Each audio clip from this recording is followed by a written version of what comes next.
Hello, Inspirational Eye here, what's cracking lacking? So this is going to be my review of Joker. The reason I'm posting it this week and not last week like promised, because I did end up posting 2 videos last week and I said 2 to 3 videos a week. This week I'm not going to be uploading anything now to Sunday, maybe Sunday or Saturday if I got the time, because that's when the internet should, fingers crossed, be back on. So I thought I'd save this review for today, so you're not left like for a week for absolutely nothing. So Joker film. Let's start at the first point. I think a lot of people are going into this film, or I don't quote me on this, but this is the feeling I get from people who have reviewed it. Don't go into this film thinking it's going to be a typical superhero film or film, because obviously Joker is a villain, because it is nothing like that. It's not full of action, it's not full of big moments, big explosions. It is generally more of a building character story where it shows the events of Joker becoming Joker, how he becomes him, all that sort of stuff. And yes, it can be violent. It can be very violent at times. I will not disagree with that. Spoilers ahead before I carry on. Definitely spoilers. There is one point in the film where one of his old clown friends that he had an old job that gets fired from comes and visits him. And he literally just has Paris stabs him straight in the eye, and then smashes his head into like it's a piece of marshmallow, and makes him look like a piece of mash. So it can be very, very violent, but that's why I'm saying don't go into this film expecting it to be like any superhero film. It is an origin story with violent moments in it, yes, because the Joker, if you read the comics, can be like that. He can be a violent person. He can be quite violent when he goes killing people. And yes, there is kind of messages in this film that make you think for the Joker. But I'll go more on that in a minute. Just don't go into this film expecting it to be, a typical superhero film, stuff like that. Second point is, it does a very good job of slowly building to the Jokers. Not until about half hour towards the end of the film you actually get to see Joaquin Phoenix, I'm probably butchering his name, Joaquin Phoenix, whatever his name is, in the full makeup gear, all with the smile and the Joker uniform, and goes full Joker moment.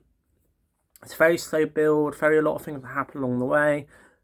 I don't agree with the backlash to the film that it's, causing that people thinking this could lead to people thinking if, they're in the same situation as Joker character or Arthur, as he's originally called through the film, can then do the same thing and turn to a violent path and whatnot. Because it's not trying to deliver that message. It's a film, it's a very risky film, yes. But it's hitting real life situations. There is people out there that unfortunately do lose their jobs, do feel like they've got nobody, do go into depression, all that sort of stuff. Who do have mental issues to a point where it does affect them. But I don't think the film deserves backlash for that. It's just trying to be, do a different take on the Joker and show you how and why you become the Joker.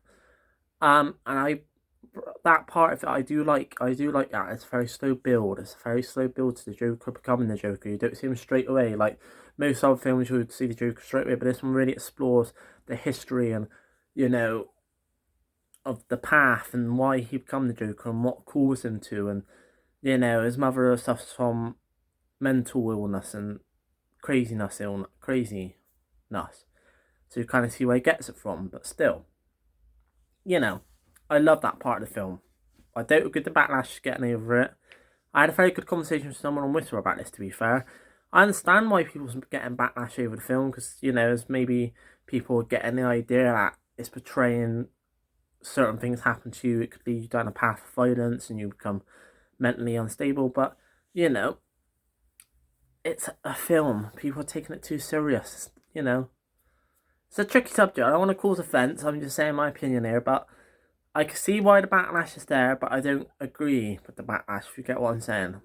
To me, it's one of the best films of the part of the film, how they slowly built him up and, he turned it into Joker. Not that I'm saying I agree with violence or killing or anything like that, because I don't, before this gets copyrighted or someone commenting saying, oh, you believe in violence. I don't believe in violence, I don't believe in killing.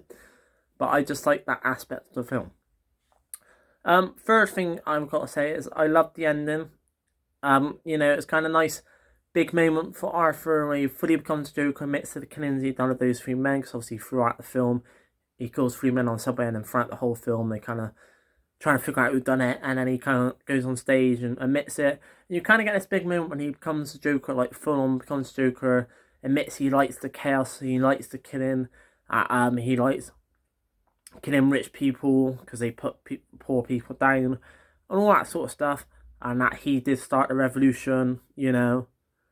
It's just a nice big moment you get at the end, and him just like admitting he don't care and he's loving it and he loves to feel killing people. I thought it was a really good moment and really cool how he, like I said, connected that, because then it kind of connected to him throughout the film, him slowly building up, and then you got his big moment at the end, which I thought was really clever. Obviously, you got your little connection in there as well to Batman. One of this is apparently part of the DC Bat label, with the young Bruce Wayne and with the clown movement. So in a way, you can kind of say he caused the death of Bruce Wayne's parents, because obviously the person that kills them is in a clown mask, and has the same feeling about rich people put poor people down, all that sort of stuff. So you can, it's nice to see the connection there, even though it's not part of the main Batman series that's coming with Robert Pattinson, but it's still nice to see a kind of connection there, you know. And then last but not least, the only other thing I want to say is fair play to Joaquin Phoenix. I'm probably butchering names, so just, you know, sorry if I am. Joaquin Phoenix, whatever his name is, absolutely amazing performance. I love this laugh in this film, very different, very unique. And you could just tell he put an excellent, all this effort into this.